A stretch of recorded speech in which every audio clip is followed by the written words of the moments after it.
Greetings everyone, I am Anurag Balayan, final year student, Mechanical Engineering Department, TIT. I welcome you all to our capstone project, that is Ambulatory and Emergency Care Medical Ventilator Systems.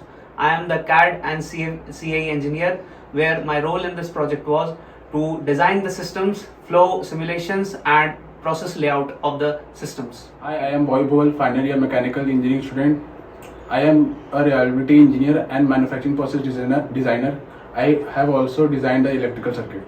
Hi, I am Parmeshwar Dayal. I am a final year mechatronics student. I am an electronics and electrical component engineer, and my role was to implement and design the selection procurement of electronic circuits and develop PCBs and their electrical circuitry connectivity. Hi, I am Stuti Divedi, final year mechanical engineering student.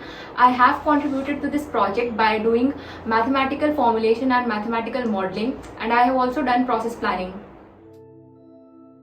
Now let's start with system introduction, significance and its working.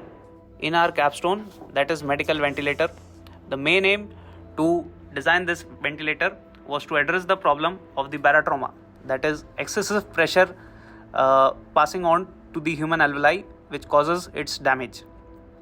The pressure is still untouched by many mechanical engineering firms and many market players, but we are addressing it.